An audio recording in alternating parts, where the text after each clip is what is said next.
John, thank you very much for participating in this conversation. Always good to talk to you. We're putting up a series of them to make them as accessible as possible. And the idea is to give people who believe in good public policy and the debate that leads to good public policy an opportunity to put down the things that they can draw on from their experience and perhaps suggest for the future. So I'd like to begin by saying you hold the record for the second longest serving Prime Minister in this country's history. Do you sometimes pinch yourself when you're on a walk in the morning and say, I actually was Prime Minister of this country for all that time? I probably don't do it quite as frequently now, but I certainly did it on many occasions while I was still Prime Minister, and for some years afterwards. It was, above everything else, a remarkable privilege to have been the Prime Minister of this country, even for a short period of time, but for such a long time, because I felt I had an opportunity to do some good things and to improve the country in accordance with the sort of things that I felt should govern good public policy. You experienced, I think it's fair to say, a lot of ups and downs, and indeed the very title of your book reflects that. It's a magnificent book. You write as well as you speak, I have to say. But the question I think I'd ask, and it goes to the heart of resilience and getting up and having another go, would you say you were a better leader for the fact that things went horribly wrong at times and you must have felt like there was never going to be the opportunity again to serve at high level? I have no doubt that all of the setbacks I experienced made me better equipped when I finally got there. Now, that is said with all the benefit of hindsight and in the knowledge that I finally did get there and stayed in the role for a long time. I probably didn't feel so at the time, but there's no doubt that adversity hardens people. There's no doubt that setbacks test whether people have resilience. I look at the great figures of history that I admire, men like Churchill. I often say of him, because he's such an exemplar of this, that the main thing in public life is to get the big things right. Political figures, or indeed anybody in a position of authority who takes over a big role and says, I'm never going to make a mistake, is doomed to failure. We all make a lot of mistakes along the way. The important thing is to get the big things right. Churchill was an example of somebody who got there and did the big things that really mattered, but along the way he made a lot of mistakes, taking Britain back onto the gold standard. A lot of criticism of his role. You know, we think of it as Australians in relation to the Dardanelles. The criticism of his support of Edward VIII in the abdication crisis. He was always opposed to India's independence, things like that. Yet when you think of the greatest crucial moments in the 1930s, when almost alone he was saying, if we don't do something about the dictators, they'll destroy us, and he was absolutely right on that. And of course he has been regarded by history as one of the towering figures of the 20th century. He was a remarkable figure, there's no doubt about that. But he had a lot of adversity. Yes. He picked himself up. Well, from a very early stage in life. From a very early stage, and right up until he became Prime Minister in the darkest days of 1940, he was derided by his own caste. Well, that's right. He had a very dislocated upbringing, which you did not. But one thing you had in common was remarkable women standing by your side. Well, he was Clementine was of extraordinary value to him, and Jeanette has been extraordinary value to me. Different era, different relationship in some respects, but you can't do what I did, you can't do what you did without having your husband or wife, in our case, wives, looking, helping, advising, comforting, counselling. All of those things are tremendously important, and the secret for many people of success at that level, indeed at any level, is your life's partner. You once said something to me, and you say it again in the book, so I feel able to raise it, and I thought it was extremely interesting and very profound. You intimated that being successful for you had more to do with being a good husband and a good dad than a political career? Oh, there's no doubt about that. I regard the most successful thing I've done in life is to build a good relationship with my family, and there's nothing better, there's nothing more gratifying in life than to have a very close relationship with your adult children. The dependency is gone. It's a question of the value you each place on that relationship and that bond, and it's very, very important. You've got to work on it, and it's not rocket science to say communicating unconditional love is the most important thing you can do in relation to your family. It's an interesting thing, and I've tried to say to my kids, you had 3, I had 4, so you were one for you, one for Jeanette, and one for the country. Yeah. I added Churchill's. The 4th, he said, is a spare. Not sure my children appreciate me saying that. I want to know. Particularly the 4th one. No, that was Churchill's quip at the time. Yeah. But what you say, I think, is a very profound thing, because I suspect a lot of our young people, particularly when you look at where some of the sort of more strident sort of dogmatists want to sort of push them today, they're told that their identity should be wrapped up with who they are in their career and their workplace, whereas I actually have tried with my kids to say, in the end, you're a relational being. Oh, it's well, the that's a very good. The quality of the relationships you make in life with your immediate family, with the people you work with, the people who are your friends, are tremendously important. They're fundamental, and if you don't have good relationships, you don't really get a lot of satisfaction in the end. There's no such thing as a successful career in isolation. It's got to be a successful career that is built on a combination of good relationships and also intellect and professional capacity. You've got to have both. I'm often asked to give talks about political leadership, and amongst the things that I say is so tremendously important is the relationship you have with the people who you immediately lead, the people immediately around you. If you don't have those, as you know from your own political experience, and haven't we seen it on both sides of politics, when the relationship between the bloke at the top and the men and women who he immediately leads breaks down, he's in all sorts of trouble. You can have the most brilliantly conceived policy, but if you haven't got people on side, and that is based in the end on your capacity to persuade, cajole, befriend, encourage, even inspire people to come on board. And if you don't get those relationships, and they come down to the sort of things that are important in any relationship, and that is treating people honestly, fairly, and in a straightforward fashion, respecting their intelligence, respecting the respective roles of people is so important. I often say that Prime Ministers in our system of government are first amongst equals, but to make that work, one's colleagues have to recognise your primacy, but you've got to respect their equality, and it's a two-way process.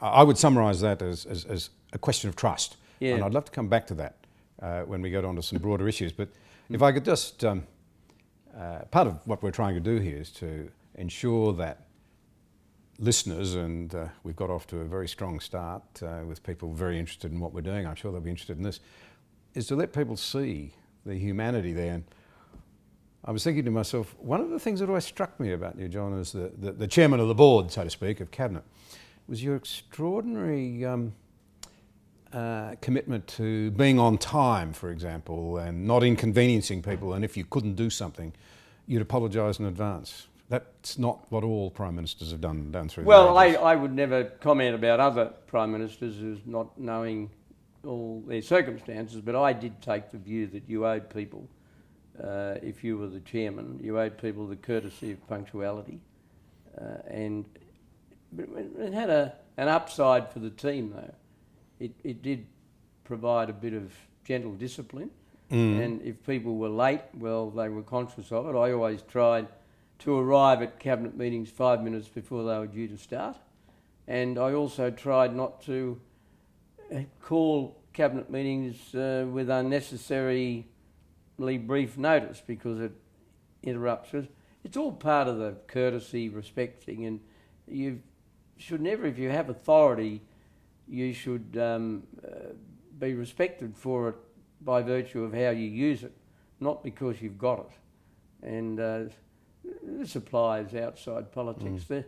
The greatest military commanders in history were ones that cared more about their troops than many others who held equal rank. I mean, one of the great things that was said about Sir John Monash, undoubtedly the greatest military figure our country's produced, was his care for his soldiers. And in all the books I've read about military leadership, the ones that really were able to instill the right level of discipline were the ones who understood that they had to care for their troops, they had to think of them, they obviously call upon them to risk their lives various stages, but they understood that they had an obligation to look after them and not bring them into an impossibly against the odds situation.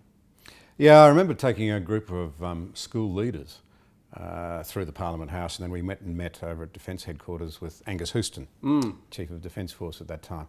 And he made that very point. He said, if you want men to make, and women on the battlefield or whatever, to make enormous sacrifices, they have to know you care about them. Yeah, a little thing, I was reading something about Monash some months ago and how he had his troops in ready for a battle, and it took a bit longer than he'd originally planned before he sort of blew the whistle on the assault, and he gave an order that they all be fed a hot meal, and then because of the delay he said, well, I'm going to give them another hot meal. Now it sounds a simple thing, but it was a sort of demonstration of concern that he was famous for. I don't know whether you were even aware that people used to talk about it, but they used to say, with great appreciation, the people with families, that you'd set a high standard because you once cut a high-level meeting short so as to be at one of your son's sporting events. Yeah, absolutely, yes.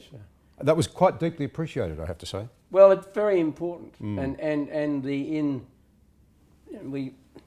we keep hearing, understandable exhortations from people in public life that fathers should play an even greater role in the upbringing of their children. Men should play. Well, you've got to allow for that. You've got to walk the walk as well as talk the talk on that sort of subject. And I felt it was one of the things that I could do was to allow space for that sort of thing to happen. And as you may remember, I tried very hard not to have cabinet meetings in weekends, or very, very rarely, because you don't need to do that if you're well organised. You really don't. I mean, if there's a crisis, the country gets invaded, or there's a natural disaster, but that doesn't happen very often. Finally, as we're talking just about John Howard the man, one of the things I've noticed since you and I left the Parliament is that you actually have an incredibly quick wit and a great sense of humour, but you didn't use it much.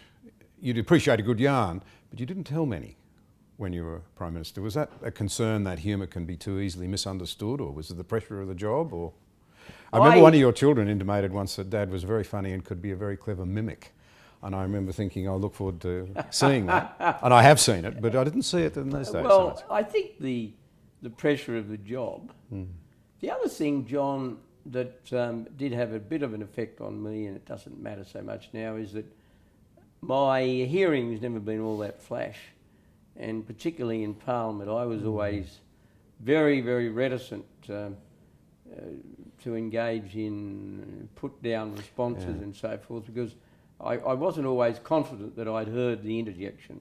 So that had some effect. But I think life was just a lot more serious when I was there, and I didn't want to run the risk of something. Others can do it very well. I mean, our good colleague Peter Costello had a great repartee and a great capacity and did it very well, and did it in a way that wasn't cruel, but was effective and it was humorous. You've often made the observation that the Australian people don't like being preached at or moralised to. And yet, I think there's a very important role for prime ministers and senior people in occasionally, perhaps if you like, making points about what's fair and what's reasonable. How do you find that balance?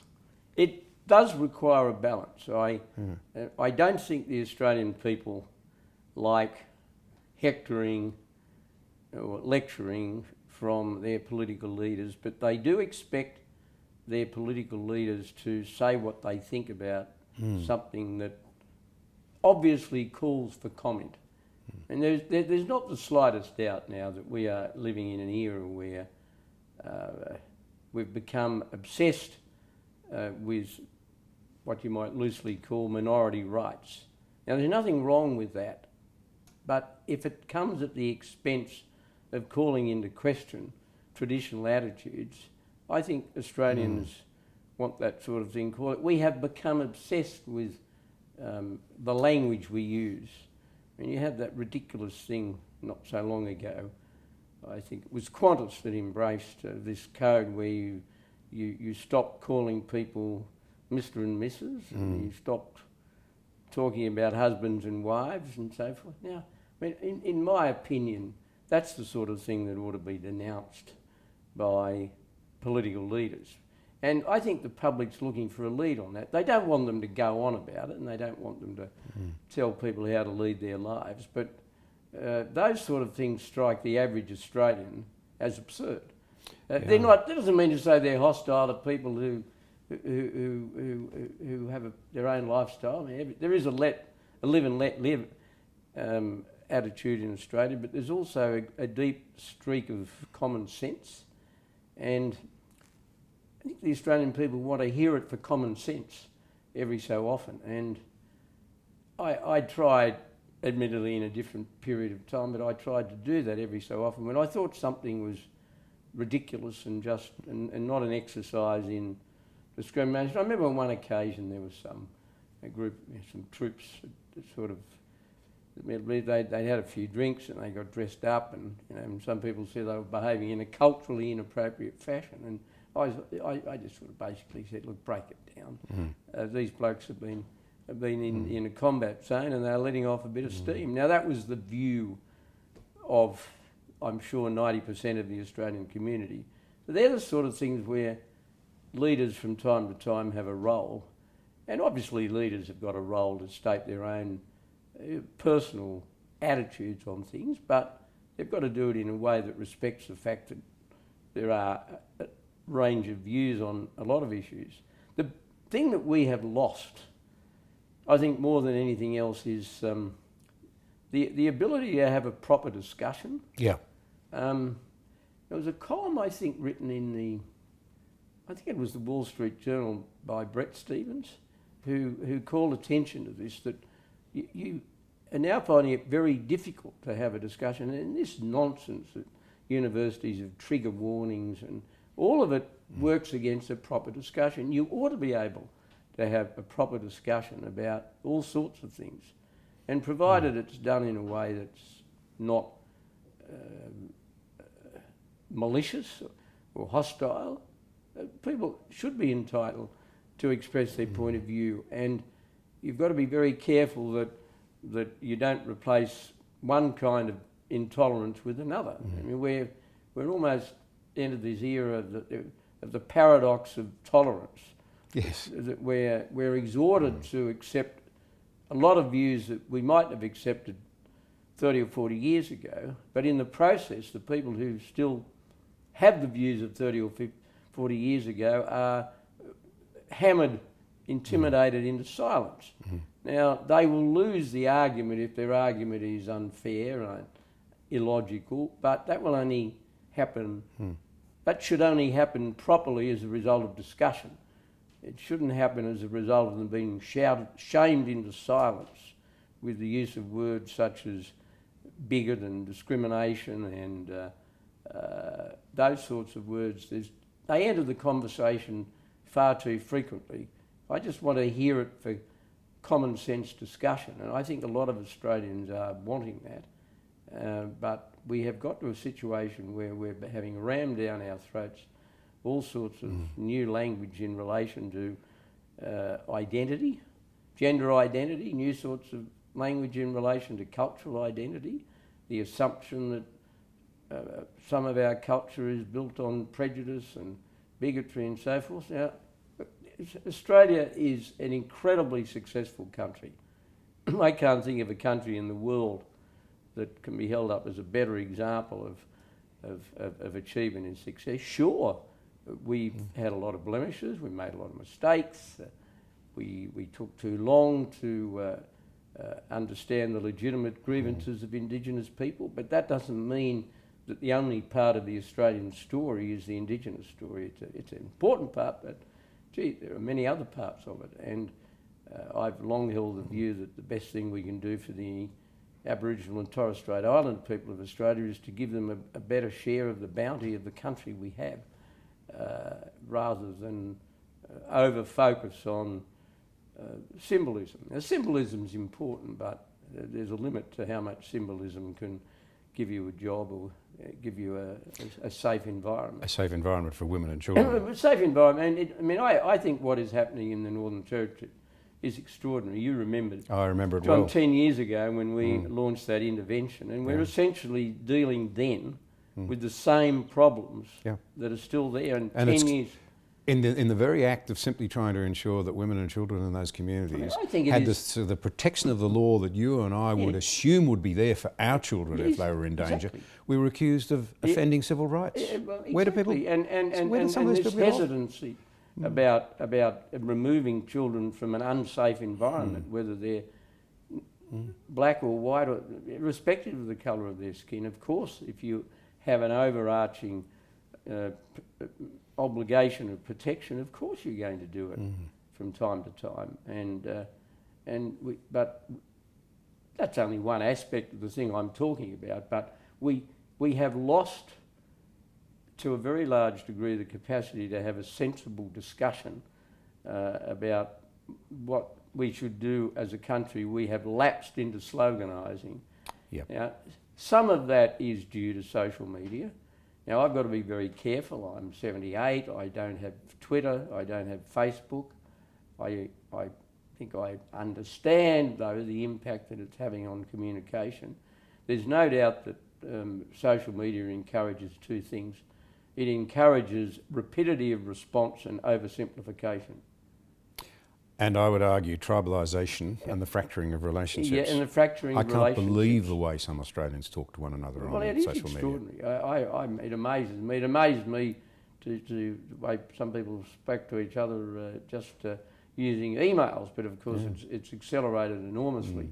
But I think that is part of it. Now, my sense is that will find a bit of a balance. I think in its early years, social media has had the effect of encouraging people to give in to their worst instincts. Yes. Or encouraging too many people to do that. But that will adjust over time, but it is part of this process whereby we no longer discuss things. Yeah, for what it's worth, I think my perspective, my concern at the moment would be in terms of leadership on sort of social issues and the need for free speech and so forth. I'll be frank and say that I actually think our senior politicians could say a bit more. I was really offended last year when a young lady lost a job for expressing a traditional view on marriage. Yes, I remember that. And no senior political leader said anything. I thought I recall. Yeah, I think we are. We've got too much timidity on certain free speech issues, but this is a consequence of this development whereby the paradox of tolerance, where we're exhorted to be tolerant, and in the process, the people who are engaged in a lot of the exhortation are themselves utterly intolerant.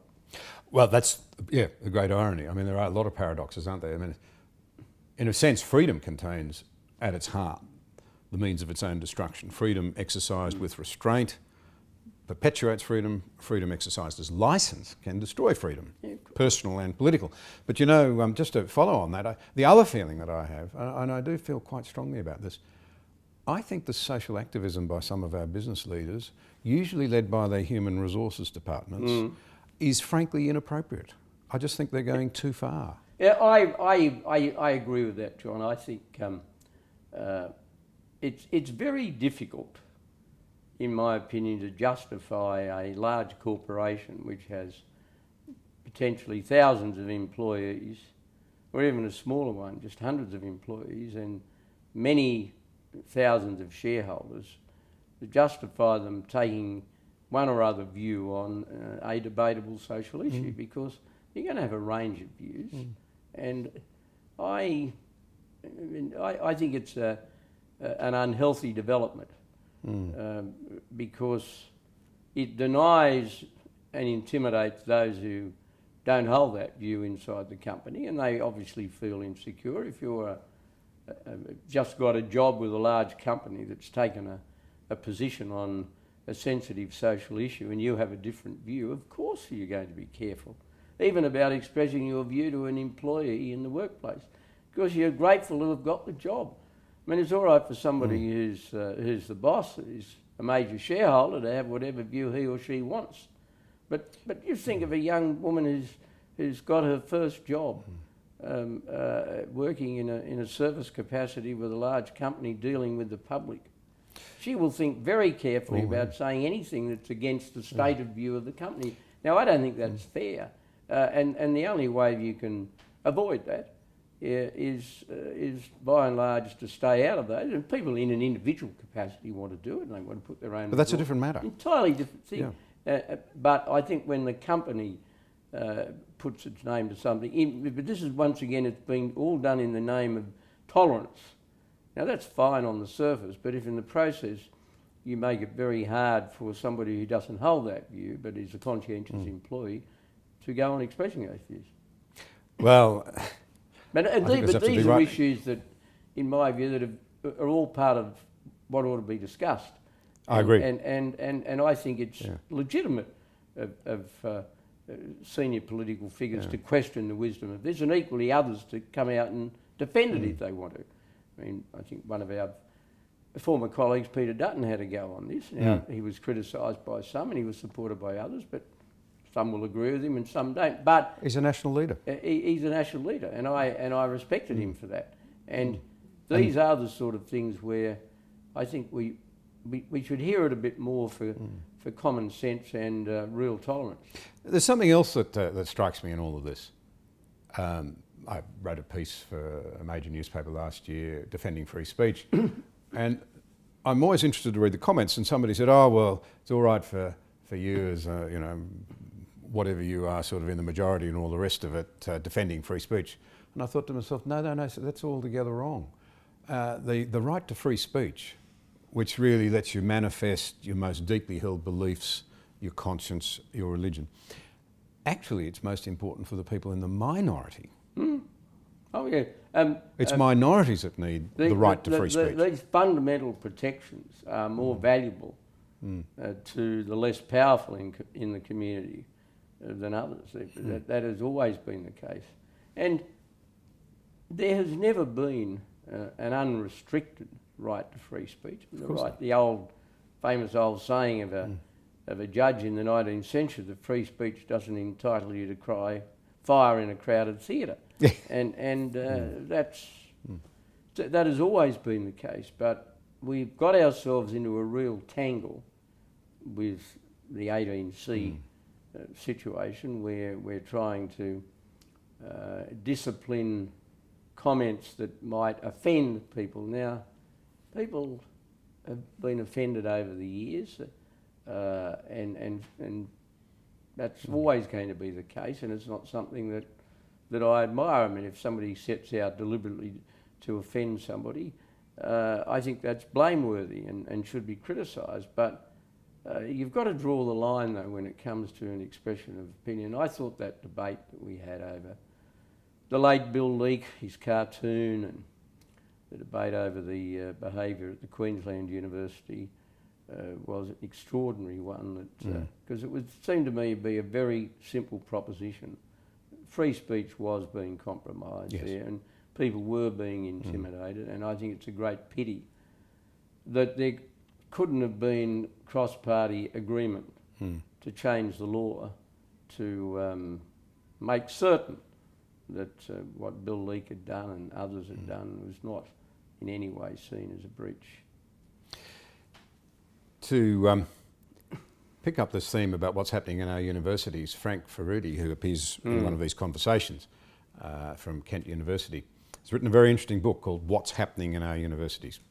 And he says that he, as a student activist in the 1960s, was about teasing out the boundaries, about testing how far they could go. He said now, in the name of things like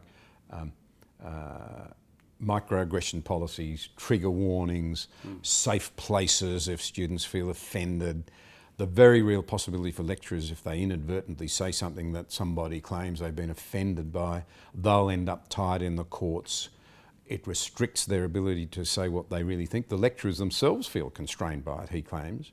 And then, of course, platform denying, the ultimate insult to freedom of speech, where reputable people who may have a set of views are denied a platform. That's happened in Australia. And Frank Ferruti, who really does understand these things, he reckons in some ways Australian universities have been a bit lazy, and many of them have just picked up the worst practices from Britain and America. And the IPA says that only one Australian university has no restrictions on freedom of speech other than the law of the land. I thought universities were meant to be places where kids expanded their minds, thought outside the square, really challenged one another.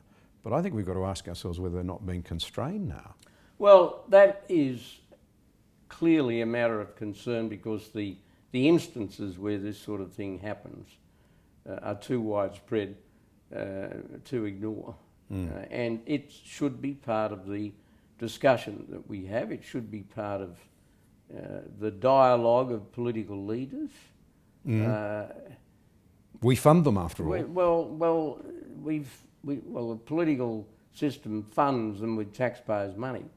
And taxpayers have a right to know that universities are places where people are trained to use their best talents to the benefit of society themselves, but they are meant to be able to learn in a genuinely free academic environment which places a premium on merit and not identity.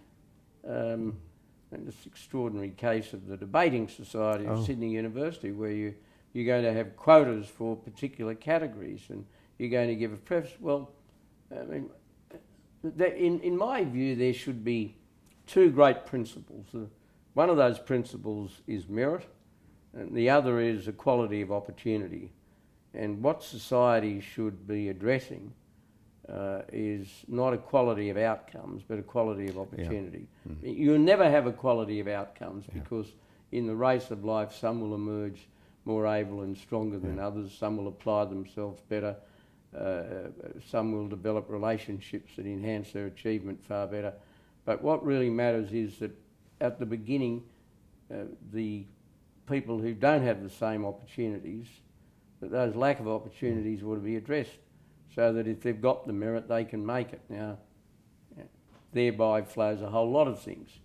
But the answer is not at some point to say, well, we're going to give this particular group a portion of the fruits of life, irrespective of merit. Now, sure, they should be, everybody should have a guaranteed environment of sustainable living and a guaranteed environment of being helped, when being protected. But equality of outcomes is not a substitute for equality of opportunities. Equality of outcomes can never work in practice.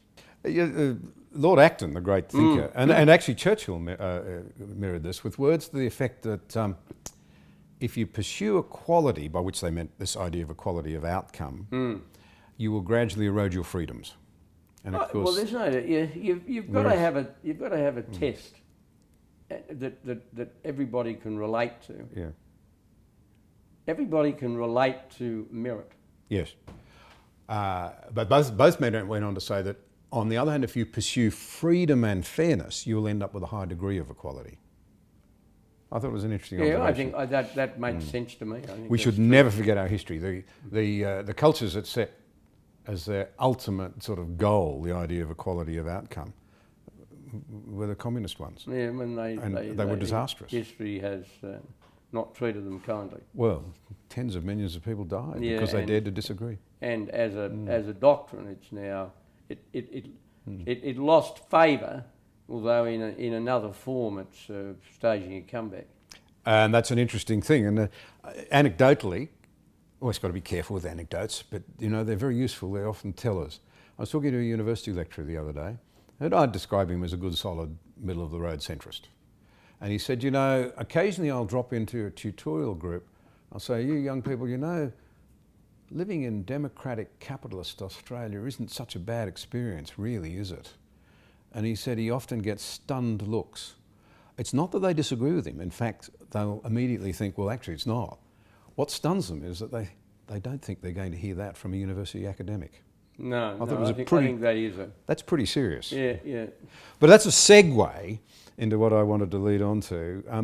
And that's our time in government, the good things, the bad things. The first comment, though, you had a great passion for politics and for the numbers and, winning and so forth. But I've known you now since the Joe for Canberra days, before I was even in the Parliament. You were in it, I wasn't. I was much younger. Forgive me. But what really has always driven you has been policy. Well, I always thought that the purpose of being in public life was to produce a better country, to bring about change where it was necessary, but also to defend the status quo where the status quo was working. In a sense, I adopted you might say, a selective radical approach or a selective conservative approach. There are things that needed change in Australia when I entered politics, but there are other things that were working extremely well. And why should we change them?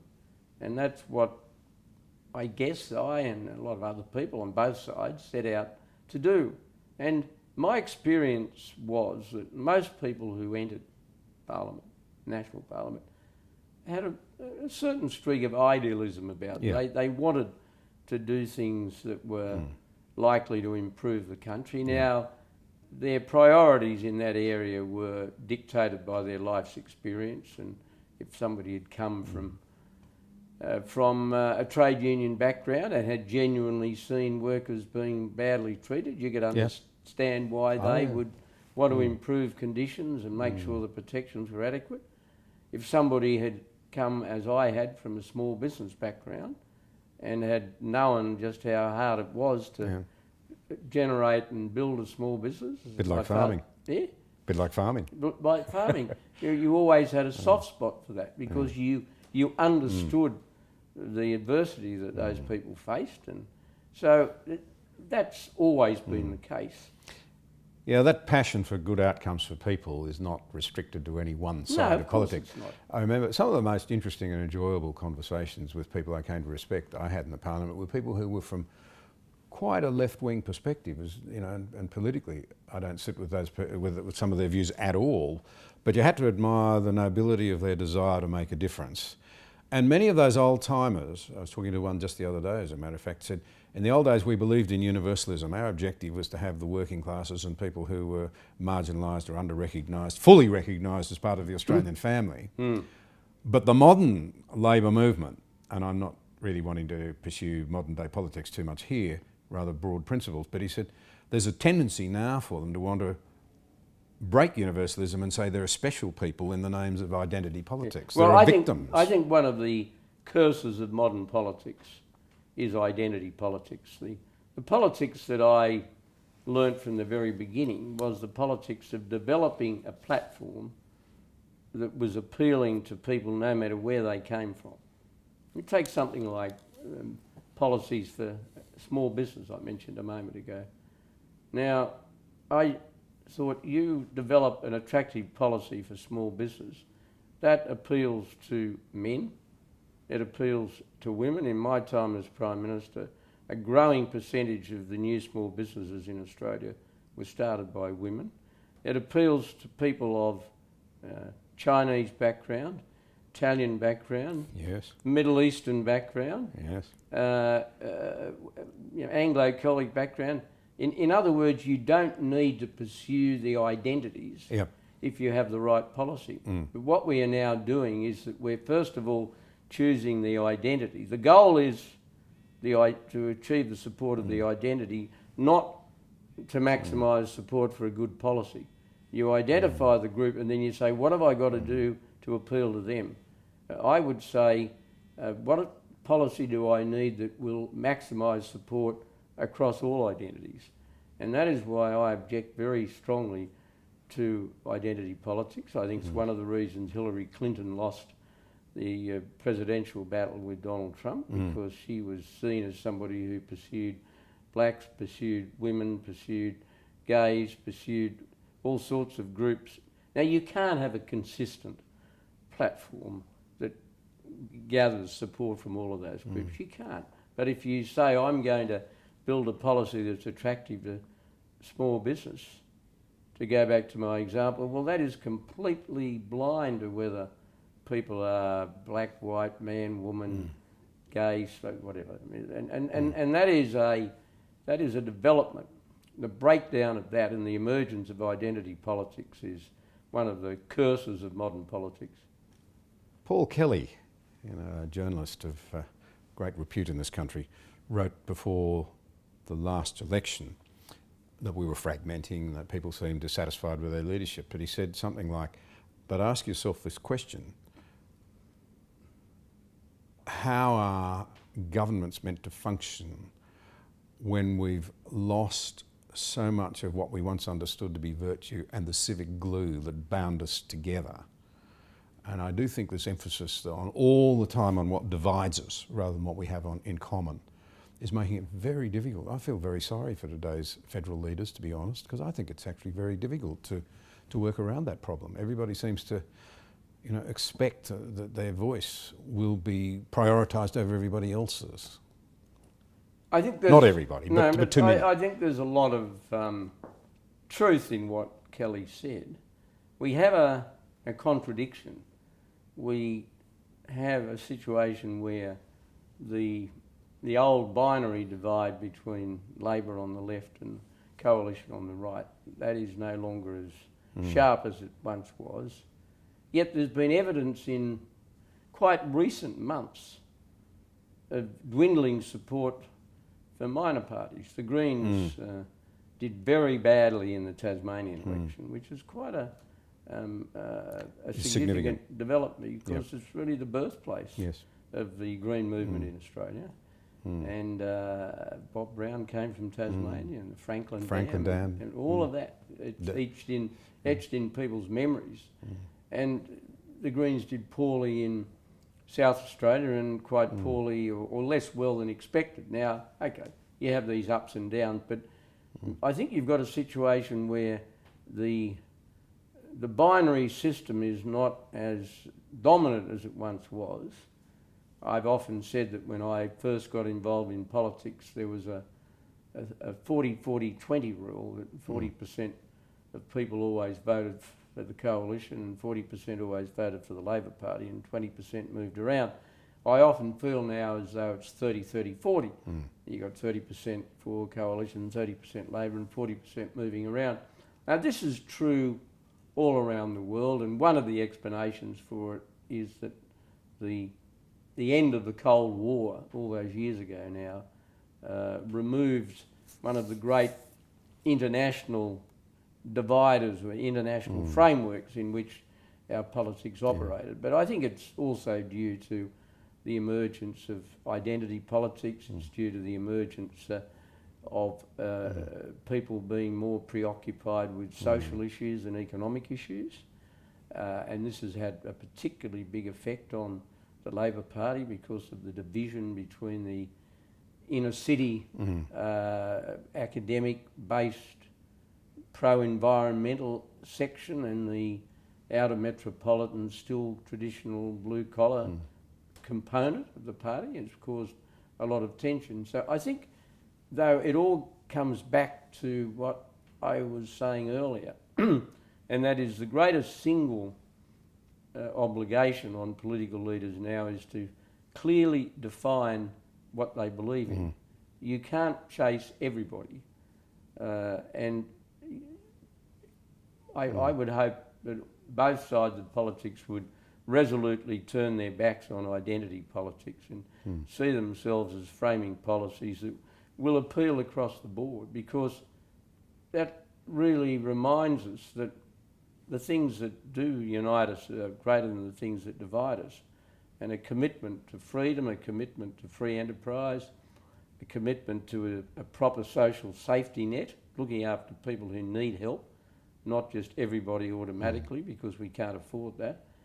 Those sort of things appeal across the board. They appeal to men, they appeal to women, they appeal irrespective of somebody's ethnicity. The desire to invest and succeed in business is can I tell you, is ethnicity blind. Yes. I've found examples of it from people of all sorts of cultural and ethnic backgrounds, and we should get over this idea that you identify a particular policy direction with a certain ethnic group in the community. If Australian inclusion, assimilation or integration means anything, it means that those sort of differences don't exist. So, to come back then to March 1996, after 13 years in the wilderness, a lot of ups and downs for the Liberal Party, for the National Party, for the leaders therein. I was sworn in April of 1989, 2 days before the Liberal Party and the National Party decided they wanted to change leaders. Yeah, that's right. I remember the day. I'm sure you do. Remember it well. Yeah. But by the time we got there, I think there was a certain determination, not just to win politically, but to do what was right for the country. And I don't say that lightly. I don't think we were about this sort of modern idea of transactional leadership where we do deals all the time. There was a philosophical heart. There was a very consistent call. We wanted to get the budget back into shape. And we ought to remind ourselves, for the sake of historical accuracy, that we got the budget back into the black before the huge surge of extra revenue from the China boom. Well, in fact, commodity prices were at very low levels when we were doing that work. That was, and the cost cutting that we engaged in the first budget, Peter Costello's budget, the first budget, the best budget of our time in government, it laid the foundation for what was achieved later on. And that's often deliberately overlooked. And there was a determination to do things that mattered in the longer term, because we felt quite accurately, as it turned out, we probably didn't at various stages along the journey, that by doing that we would more likely than not earn the respect of the Australian people and get re-elected once or twice. Well, 4 times, although the first time we nearly missed it. We did nearly miss it, but we had fat on our bones. And one of the things I think we both learnt in politics is that at various stages you will have a lot of political capital in the bank, but you can be certain of one thing: it will disappear. And you either allow it to disappear through inaction, which achieves nothing, or you spend it on a good cause, and we chose to do the latter. I remember that day, the 11th of March, I was sworn in. It was pretty heady stuff. Sworn in as a Minister of the Crown, in your case, Prime Minister. We all had lunch with our families, and there was a very buoyant mood, even though I think we were pretty conscious that this was going to be a big game. I mean, after all, we were walking into a cabinet room where really only you, John Moore, and John Fay out of the State Parliament had any great experience of how we were the only 3 that had ministerial experience before, but the rest of you learnt pretty quickly. Well, you did very well. but I remember it was an extraordinary thing. I sat opposite you at that stage. Tim Fischer was Deputy Prime Minister. I sat directly opposite, so I could see you and Peter Costello. You had what looked like a great big old journal. It was almost sort of Dickensian. And you have a slightly characteristic nod of the head when you're concerned or worried about something. And I thought, here's a man who this morning was brimming with delight and pride in his team. And that was the way I saw it. who's now plainly worried about something, and you said we've had the full briefing now, Peter and I have had the full briefing. I'm paraphrasing now, there's red ink everywhere, there'll have to be a razor gang, and I thought, oh no, I'll bet I'm on it, which I was. The 5 of us that you nominated. But it was the first time I heard that very interesting expression I'd like to tease out. We're not going to engage in intergenerational theft. I remember that very clearly. We were not going to kick the can down the road, to use a well employed expression, that something had to be done to face it and face it immediately. And our determination in that first budget to face the music with the deficit laid the foundations for a lot of the prosperity that followed. Now, people would debate the composition of the decisions we took, but they were very big decisions. And one of the things that's forgotten about that early period is that our first budget produced, for the first time in the Western world, what you would call the privatisation of the labour exchange system. Yep. Prior to then, we just had the Commonwealth Employment Service. If you wanted a job, you would just go to the CES. And now I'm not condemning the work the CES did, and a lot of dedicated employees with it. But we decided to abolish a whole lot of labour market programs and to invest in a competitive system. And it had a lot of teething troubles, but overall it's worked pretty well.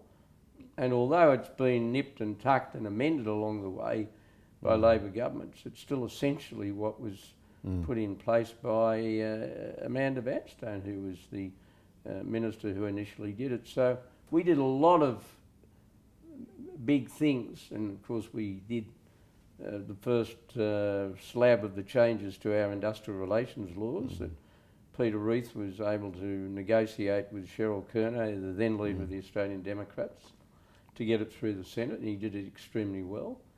But they were very difficult times, but the public saw that they had a government that knew what it wanted to do. And believed in something. And believed in something. And we had a few glitches, and we had a few resignations, but interestingly enough, we had a by-election in September of that year as the result of a citizenship issue. Yes, that's right. Jackie Kelly, who had dual New Zealand and Australian citizenship. And I was very apprehensive, but amazingly enough, she increased her majority. And that was a seat that we'd won from the Labor Party in the outer suburbs of Sydney, St Mary's and Penrith. Now that was a pretty remarkable experience. Now, part of the reason was that the public said, we've elected this mob, they seem to know what they want to do, we'll give them a go, and we don't really want this by-election. And we told their opponents to go away for a while, and we'll tell them again to go away for a while, and that's what they did. Yeah, it was a very interesting time. The aspect of the intergenerational theft thing that got me thinking, as I looked back on it recently, was that, I mean, our debt to GDP was, I think, as I recall, somewhere around 19%. And we hauled it back, it was paid off, and so on and so forth. It was totally paid off. Totally paid off, money in the bank. Yes, money in the bank. We're almost alone amongst Western countries in doing that. And people say, well, that's not a high level of debt, as they seem to have become very casual about it. We're back up at those levels, or a bit above it now. If you count the state one, it's states' debts as well. Queensland and Western Australia, it's up more like 40%. People forget that at that time, a lot of the other countries that were not worrying enough about paying down their debt were to ultimately lose control of their budgets when the great financial crisis, so-called, hit, the meltdown of 07-08. And when it comes to intergenerational theft, their young people, the next generations, face this mountain, not only of current debt, but of unfunded liabilities going forward. The tax burden on those who are lucky enough to get jobs in many European countries, and indeed, let's be frank, the Americans as well, will be immense, and much will have to go. We're in a much better position. Well, we are in a much better position. But we shouldn't squander it. No, we shouldn't squander it, but we're in a much better position because of the things I've just spoken of. We did something about the debt problem. And also, there were some fundamental reforms to the Australian economy both sides of politics in government Yep. contributed to them, although in opposition our opponents didn't give any support to our changes. But we'll put that aside for one moment. And those reforms, reducing tariffs, floating the dollar, privatisation of assets, and of course the huge task of tax reform that our government undertook, and industrial relations reform, almost all of which has been wound back, which is a great pity, and that winding back will come back to bite us. But all of those things helped. And you are right, the younger generations in Australia will have burdens, but nothing compared with the burdens that will be carried by a lot of people of equivalent age in Europe, especially in Europe. To some degree in the United States, but perhaps not to quite the same degree, because the great strength of the US economy is that it's more flexible, Yes. and it's less regulated, Yes. and therefore it recovers more dramatically, and you get a recovery in revenues, which can often, by the function of time, will eliminate some of the debt. Although there are costs for that in the United States, which is another matter. It's an interesting thing, isn't it, that often you'd face a situation where people would talk about the need for governments to be compassionate and what have you, and yet if you stop and think about it, when it comes to balancing the books, it's really about saying if we want to enjoy a good society and a good life now, we should pay for it ourselves. It's grossly inequitable to ask our children to pay for it in the future and limit their opportunities and their prosperity. Oh, that is right, particularly from a generation that will, meaning our generation, that will live longer than any generation before it. And also bearing in mind that our children, if they're sensible, will probably live longer still.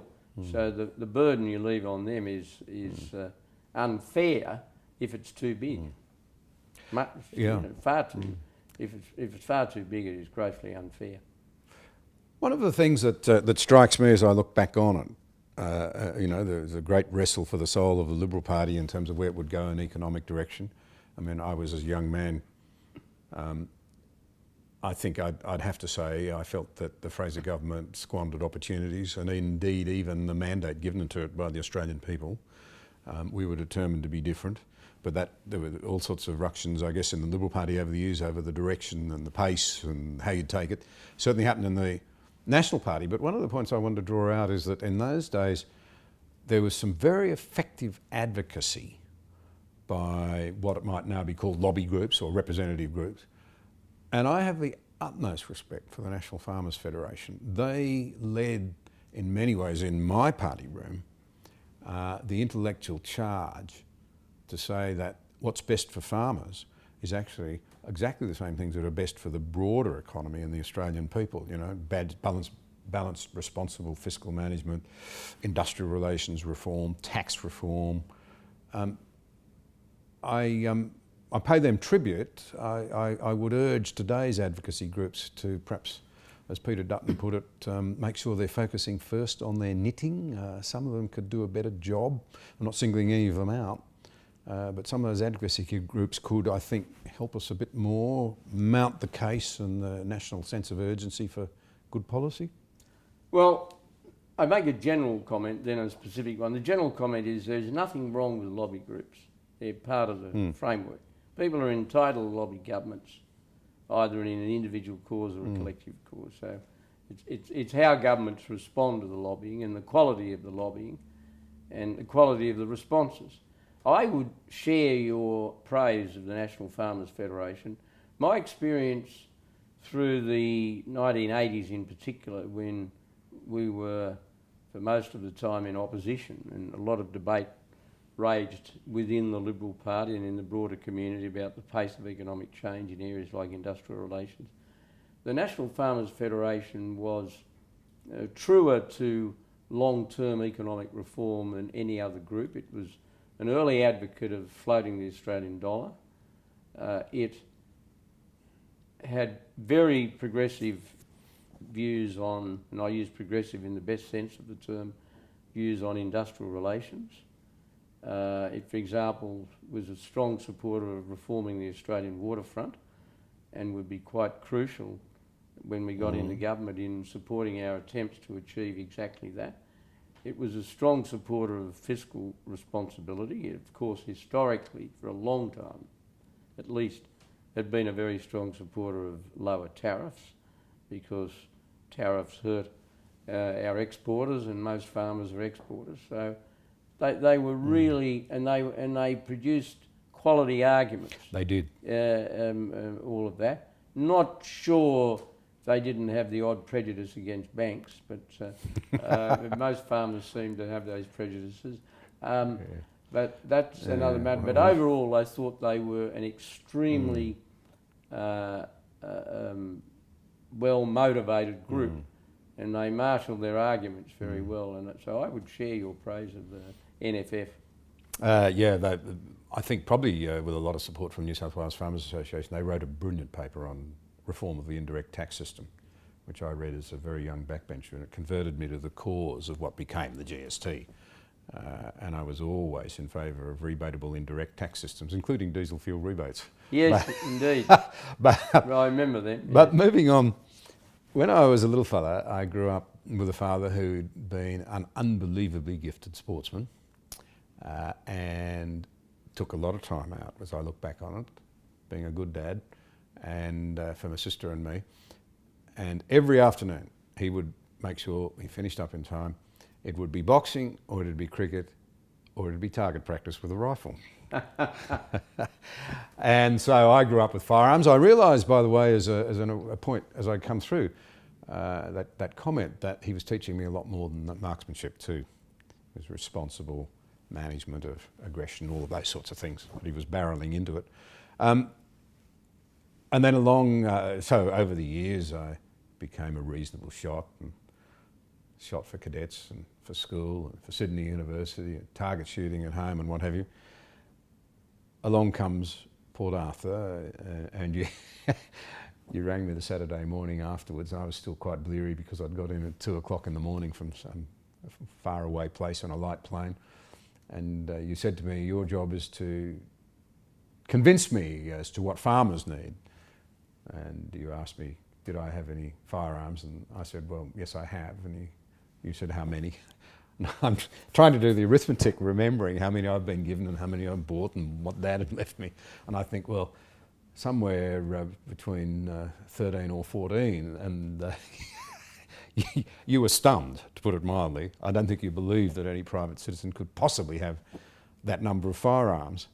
Nonetheless, I believed, because there was a bad culture starting to arise in some of the major urban centres, that something had to be done. So did Tim Fisher. We tried to help. It was a major reform, and you mentioned a moment ago that from time to time you took radical positions on things. Probably people didn't expect it, but of course the national gun laws were seen as a defining moment, and the answer to those who say that we were bound by some silly, narrow obsession with ideology. We did what was the right thing, I think. Well, Port Arthur was one of those things. Dreadful. That came from nowhere. It was a terrible tragedy. It rocked the country to its core. The largest number of people killed in a single firearms incident in history until that massacre in Norway several years ago. 8 or 9 people more were killed in Port Arthur than at the Dunblane massacre in Scotland. Only a week or 10 days earlier, I remember John Major, who was still the British Prime Minister, sending me a message after Port Arthur saying how sorry he was about it, and he said, I never believed that within a week or 10 days of Dunblane you would have this.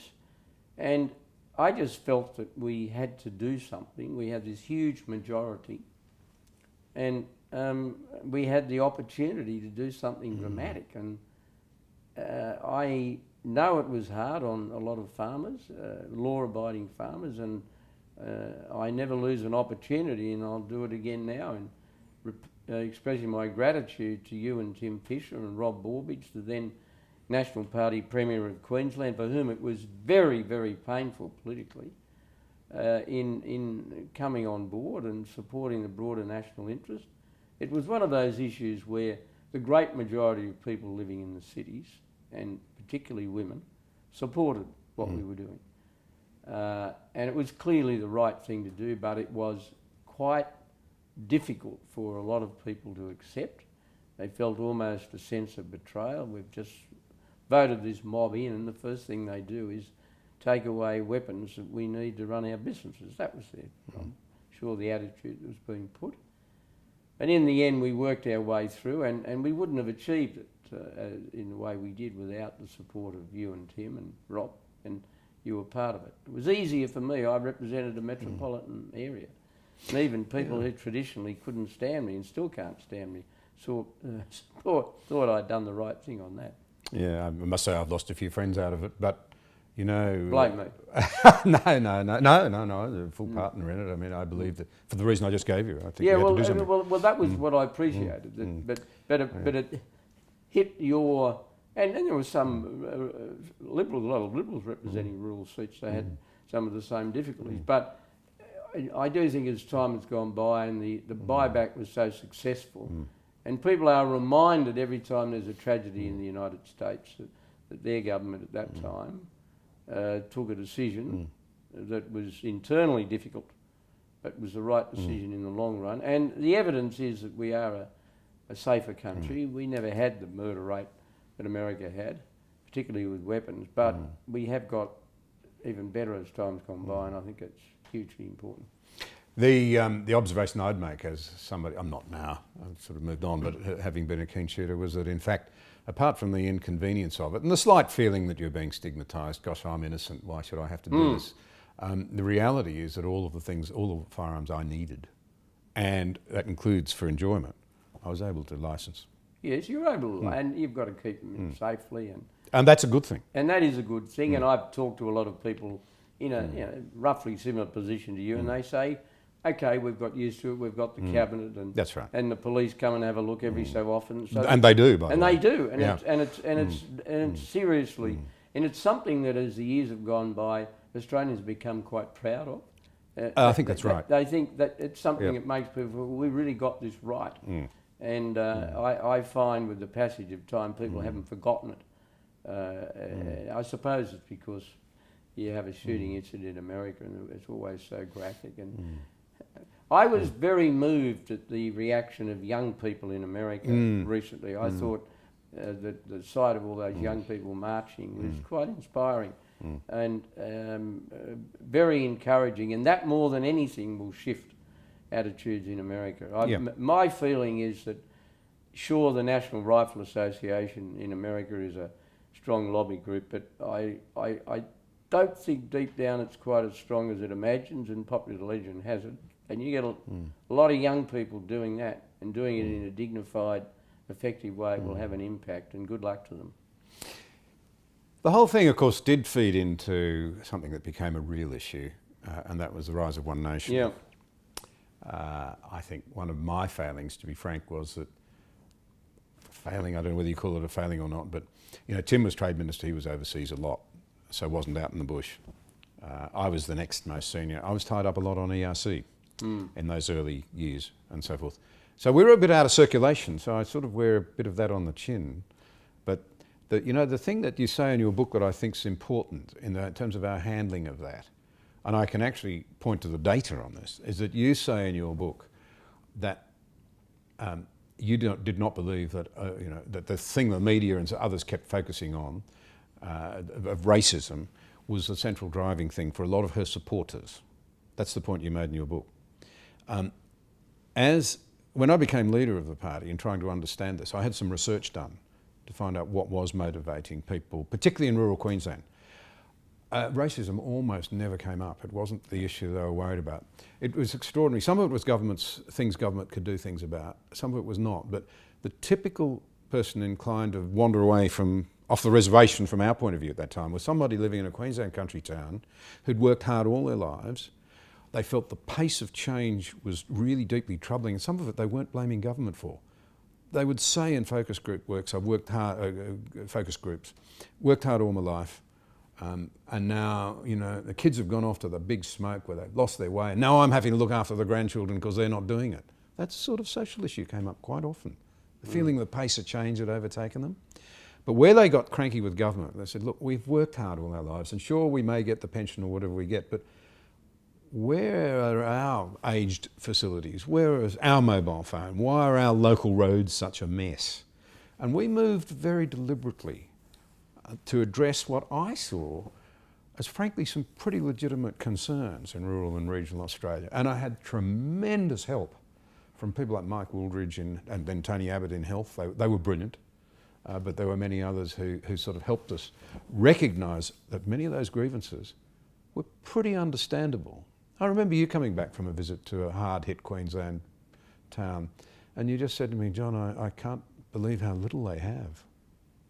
Yeah, it was Winton. Mm. And that's absolutely right. I remember that conversation.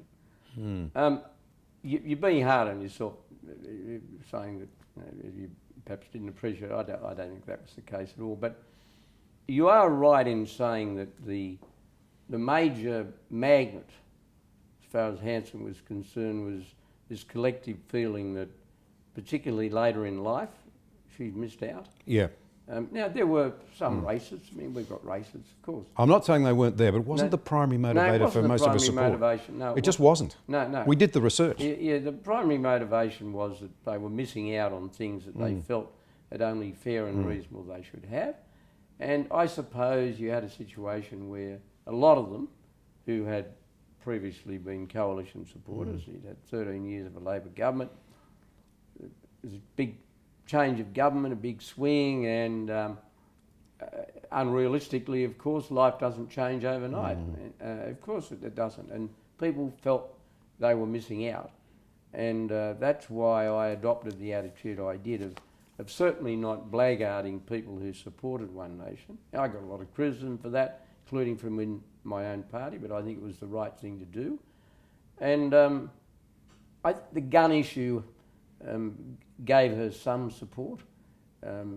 I think some of the people you were talking about were people who probably felt that we were being dictatorial and we were putting upon them, and they say, well, we haven't broken the law, and why should we lose our guns? And some of the pleasure we have is firing them because of that lunatic, and can't they do something about lunatics without taking away our guns? Now, that probably came up in your research. That was certainly an attitude I got, but I think it was always wrong to see Hanson's thing being primarily motivated by racism. I disagreed with her comments. Australia wasn't being flooded with Asians. That was a complete misrepresentation of what was occurring. And it wasn't right to infer that Aboriginal people weren't disadvantaged. You can argue about how you remove that disadvantage, and there's a big legitimate debate about that, but her principal appeal was to people who felt that they'd missed out.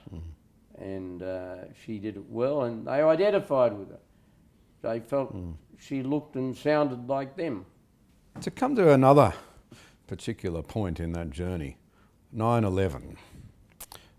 You were in America. It was a shocking week because Air New Zealand advised that their subsidiary company, Ansett, had been financially, if you like, run into the ground. And it was an extraordinary financial position when we finally got to the bottom of it. And then, of course, there was the Twin Towers. What did you think was happening when the full horror of the reality wasn't just a plane that had flown into one tower by accident, there'd been a second one, you do a press conference and then discover the Pentagon's been hit as well? Well, like everybody, I was completely shocked. I was in Washington. I'd seen President Bush the very day before, the first meeting we had as Prime Minister and President. I'd been the previous afternoon out to the Pentagon to see Donald Rumsfeld, the Defence Secretary.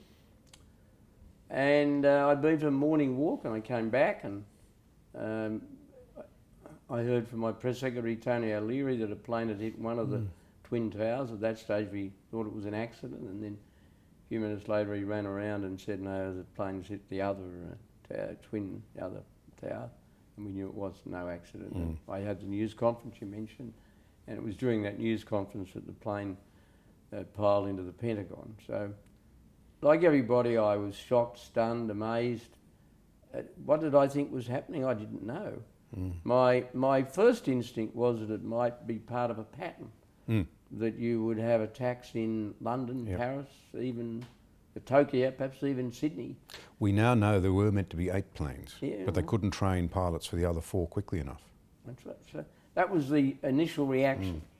Now, what I thought was quite amazing was despite the shock and the horror, and it was a greater violation of American sovereignty than the attack on Pearl Harbor. More people died, and of course it was an attack on the symbol of America's defence capability, the Pentagon, and an attack on a symbol of American capitalism, the Twin Towers. The Americans, people that I dealt with, and they were very calm. I remember having a long conversation the afternoon after the attack with Alan Greenspan, the then chairman of the Federal Reserve, and he was meant to have seen me on my visit, but I knew that I had to make arrangements to come back to Australia as soon as possible.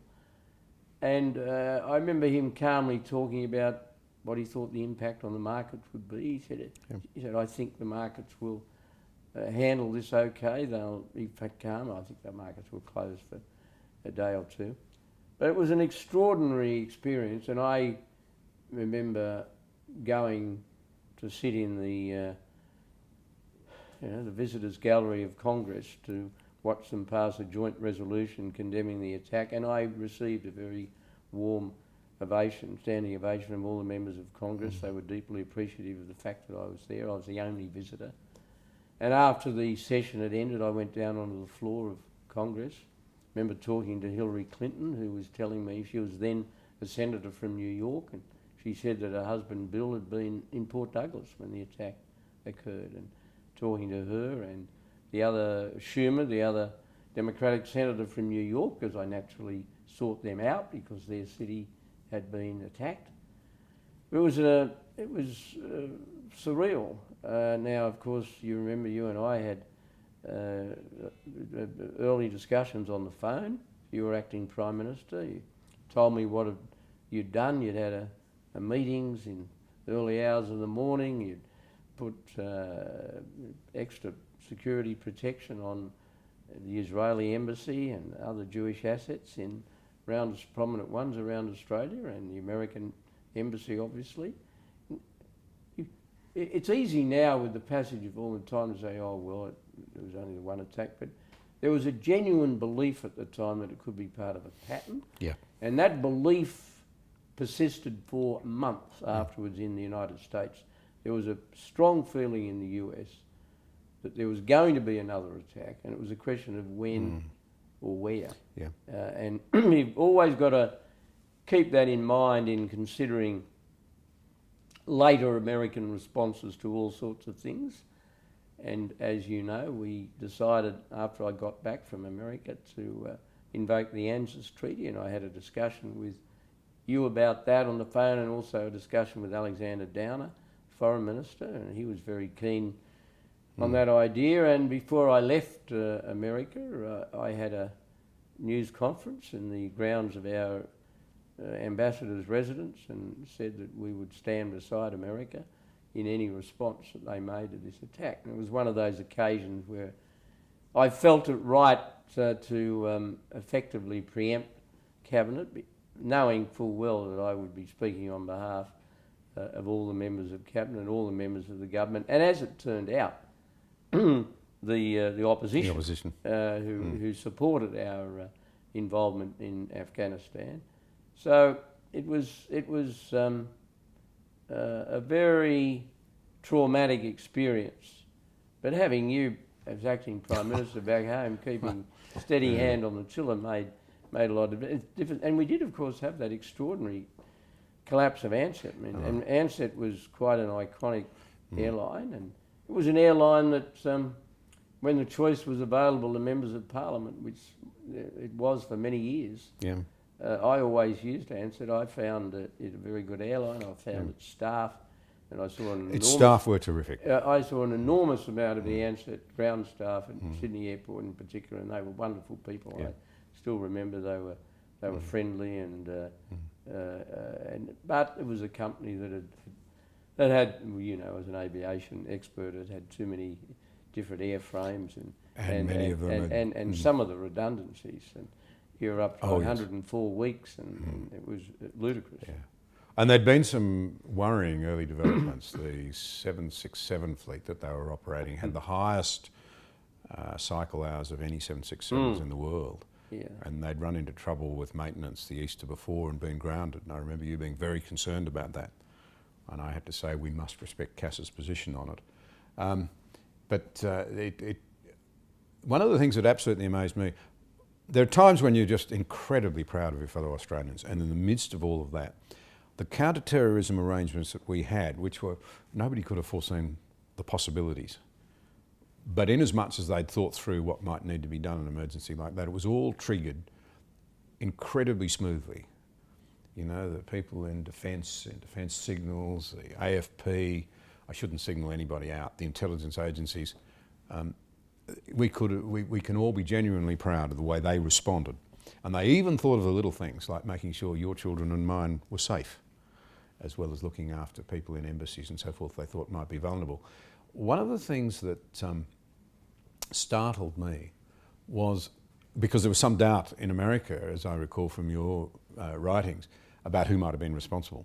But by the time I went back in early morning, at about 6 o'clock the next morning into the Parliament, which had been cordoned off the night before, they said, we don't want you going back to the Parliament. It might be a target. Unbelievable. But they said 6 o'clock the next morning, go in. I was met, as I walked out of the lift, by Laurie Oakes, who'd got into that restricted part of the building somehow. There he is, what does this mean? And I gave the most calming words I could. People still pull me up in the streets sometimes. So I was really frightened that morning. It was very reassuring to see someone from the government speaking calmly. Yeah, that's very important. Not sure I felt calm here, but I knew it was important to project a sense of determination. But what was fascinating was that by the time I got into the office that morning, the various experts that you and I knew so well from NSC and so forth were able to tell us it was almost certainly who it was. And I was very impressed with what they were able to tell us. They were. We're well served by a lot of our people in this country. There's no doubt about it. We have very, very good intelligence. And timely, accurate intelligence is the best weapon against terrorism. Yes. It's more important than anything else. And it saved us. I mean, just think recently of that aborted plot at Sydney Airport, that plane bound for the Middle East. Exactly. But I wonder what it means as we look back on it. I mean, I think Alan Greenspan, as you've just commented, was probably right. The market's got over it. But I wonder whether we won't look back and say it was a very serious moment for the West because it lacks cohesion. And, you know, you could almost sort of say that in some ways our cultural opponents seem more sure than ever of what they believe in. And we seem less sure of what we believe in. And sometimes certainty is pretty challenging for uncertainty. I wonder whether it wasn't a moment when we realised that we find it hard to pull together and have faith in our own institutions and our own values. I think whenever something like that happens, you have that sort of introspective discussion, and you should. It astonished me that some people immediately lapsed into apology mode as far as the West is concerned. Now, this was an utterly unprovoked attack. I mean, people say the West has overreacted with the war on terror. Well, the first bomb in the war on terror was thrown by the terrorists. I mean, this was on a scale and a magnitude that we hadn't seen before, and it was totally unjustified, and it was driven by a blind ideological hatred, and we should never retreat from asserting that. And I do think, though, that with the passage of time, that has become more acceptable and more accepted. And I also think that the more recent emergence of ISIS, which, while it's different, it's not Al-Qaeda, but there's a generic similarity in all of these movements. The one seems obviously even a bit more extreme than the other, but it's quite encouraging in a way that ISIS has been driven back. And I'll say. I'll say it's encouraging. It's a very- relief. Yeah, it's a huge relief. But that doesn't mean to say we can relax. And I think and you always have to look for encouraging signs, particularly after the terrible experience we had in Bali with the death of 88 Australians in that terror attack. I think one of the encouraging things is the extent to which a country like Indonesia, which is very close to us and is the largest Islamic country in the world, has been more successful than many people feared would be the case in dealing with terrorism. Now, there are some worrying signs in Indonesia. I thought the persecution of the Chinese Christian mayor of Jakarta was a bad sign, and there seemed to be some buckling of the knee to the more extreme Islamic groups. But generally speaking, the Indonesian experience has been quite encouraging. And so it's a different world. It was permanently changed by 9/11, and it had a big impact on all of us. But I do think that the response of the West has been good, but it still has a long way to go. And the last thing we should ever lose sight of is the need to maintain cultural self-belief. And the most important commodity we have is cultural self-belief. And there's far too many people, when you have these big challenges, start saying, oh, well, maybe, it's our fault. It's not our fault. 9/11 was not our fault. It was the fault of the terrorists. And remember, thousands of Muslims have died at the hands of terrorists. Yes. And the victims of the atrocities of ISIS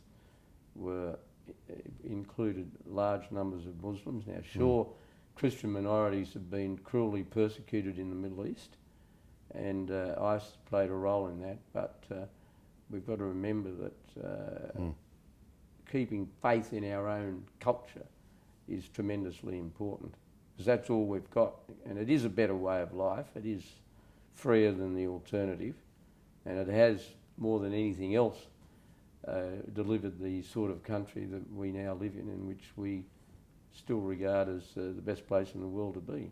Amen. And of course, the proof in the pudding is the fact that so many people want to either come here or emulate what we have. So it can't be all bad. People want to come to Australia not because of what they wanted to become, but because of what it is at the moment. Yep. And we should never lose sight of that fact.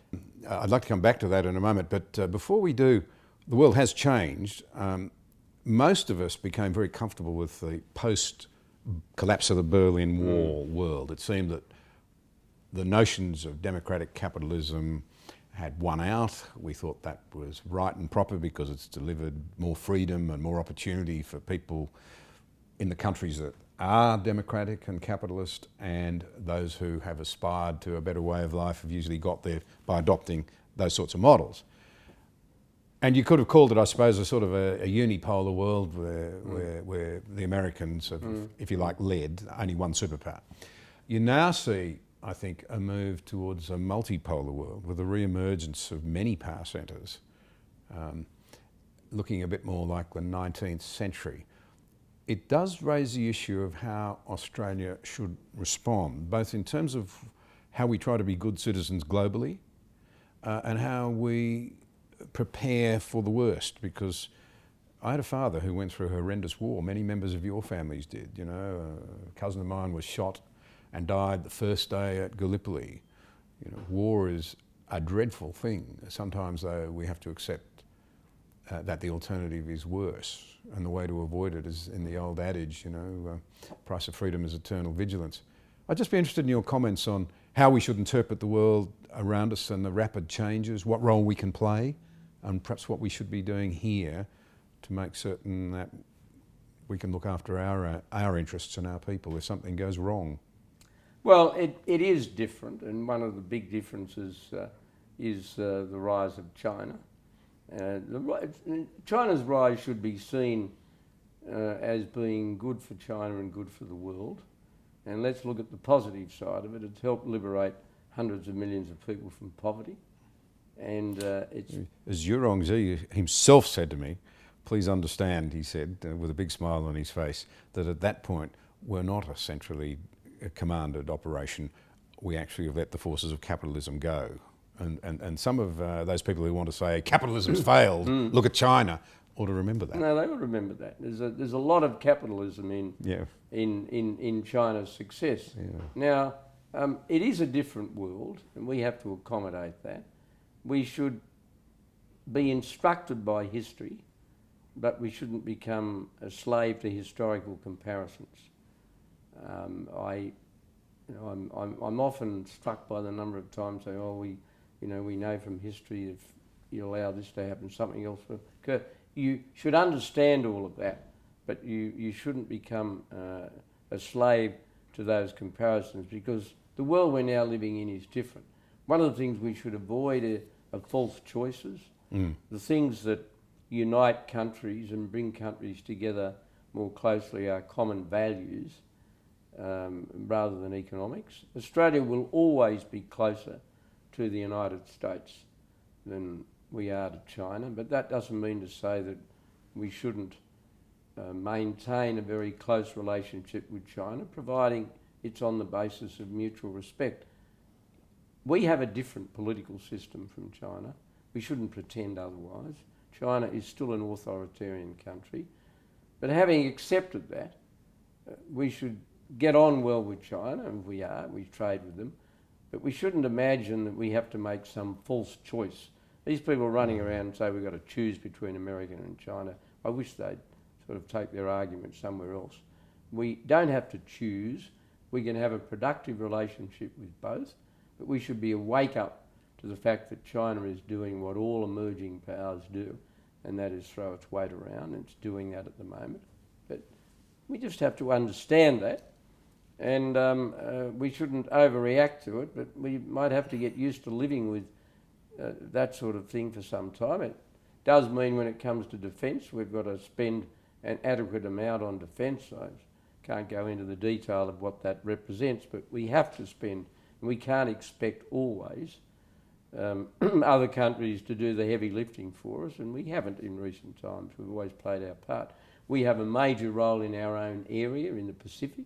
I think the rest of the world regards the near Pacific as Australia's patch, and we're going to do a lot there, and if that means getting a bit more involved in relation to countries like Vanuatu or whatever, then let's do it. I think the world will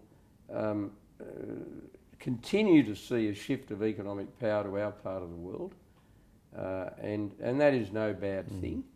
But we shouldn't get mesmerised by China. China has two big problems. First problem is it's got an ageing population. Demography is working against China. And secondly, it's my belief, many would disagree, but it's my belief that if you are born into poverty and you transition from poverty to comfort in your lifetime, you might put up with being told what to do. But if you're born into comfort and you have it all your lifetime, you're not going to be told what to do. And I think as the years go by and the Chinese middle class expands, there'll be greater and greater pressure to relax the authoritarian nature of the regime. Now that's counterintuitive at the moment because Xi Jinping has just effectively been made president for life, but there are plenty of historical examples of people who've had a tight grip on a show, making it even tighter, and then all of a sudden it unravels. So I'm not suggesting China's regime is going to unravel in the near future, not at all. I'm just making the point that we shouldn't be mesmerised because she's got those two big challenges. Well, we do live in different times.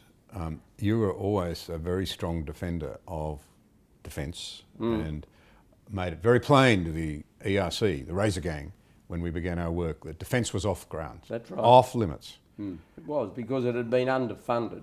Yeah. And we needed to reverse that.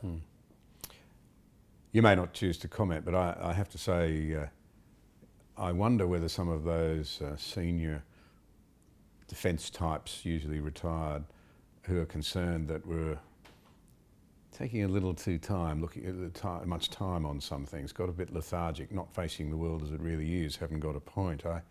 I find it pretty amazing that way back in 2007 we had a white paper that recommended 12 new submarines because of the number that would be patrolling our area by 2020. Well, those numbers of patrolling submarines from other countries, you know, they got there early.